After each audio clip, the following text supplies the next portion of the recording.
রিবনের এই ফ্লাওয়ার বুকিগুলো এখন এত বেশি ভাইরাল, ফেসবুকে ঢুকলেই আমার সামনে শুধু এই টাইপের ভিডিও আসতে শুরু করে। তো আমার বার্থডে যেহেতু সামনে, আমিও ভাবলাম একটা রিবনের ফ্লাওয়ার বুকি কিনবো, আমি এটা দিয়ে ছবি তুলবো, আমার শখ জাগছে। কিন্তু ভাইরে ভাই, যে পেজে জিজ্ঞেস করি এত এত দাম, ভাই আমি ভয়ে এই পেজ থেকে আর রিপ্লাই না দিয়েই চলে আসি। পরে ভাবলাম ধুর, অর্ডার না করে আমি নিজেই বাসায় বানিয়ে ফেলি। এতটা বেশি কঠিন আমার কাছে মনে হয়নি, দেখি আমি ফার্স্ট টাইম ট্রাই করে দেখি। ইউটিউবে এটার অনেক টিউটোরিয়াল ভিডিও আছে, তাই আমি অত গুরুত্ব দিয়ে কোনো ভিডিও ক্লিপ নিই নাই। টুকটাক কিছু ভিডিও ক্লিপ নিয়েছিলাম, এখানে দেখতে পাচ্ছ। এখানে কিছু রিবন নিয়ে আমি ওগুলোকে সমানভাবে কেটে নিই। দেন এটাকে আমি লাইটার দিয়ে একটু চারপাশটা হালকা করে পুড়িয়ে নিই, যেন এটার ভিতরের যে সুতার মতো যেগুলো আছে ওগুলো যেন বের হয়ে না আসে।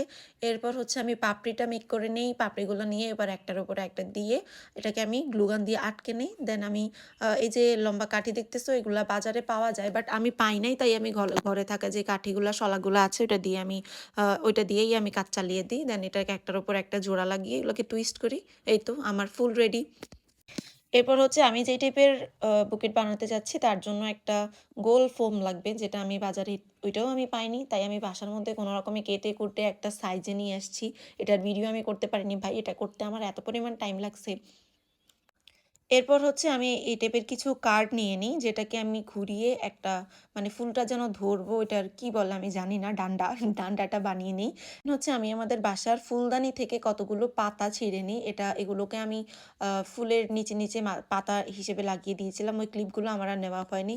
এই তো এটা হচ্ছে আমার ফ্লাওয়ার বুকেটের ফাইনাল লুক। তবে একটা কথা না বললেই নয়, এই ফ্লাওয়ার বুকেগুলোর প্রাইস শুনে আমি তখন মনে মনে ভাবছিলাম, জাল্লা কয়টা ফুল বানাই দিবে, এত প্রাইস কেন? কিন্তু যখন আমি নিজে বানালাম, রিবন, তারপর হচ্ছে গ্লু, সবচেয়ে বড় কথা হচ্ছে প্রচুর পরিমাণে ধৈর্য লাগে, অনেকক্ষণ বসে বসে কাজ করা লাগে, যার কারণে প্রচুর ব্যাক পেইন হয়।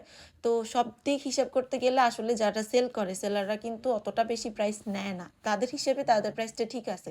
আর প্রত্যেকটা মানুষ এটা চিন্তা করে যে অতিরিক্ত প্রাইস, আসলে কষ্ট, ধৈর্য, সময় সবকিছু হিসেব করলে খুব বেশি প্রাইস না। তো জানি না কেমন হয়েছে, ফার্স্ট টাইম বানাইছি, আমার কাছে খুব বেশি খারাপ লাগে নাই। আই থিঙ্ক তোমাদের কাছেও ভালো লাগবে। যাই হোক, আল্লাহ হাফেজ।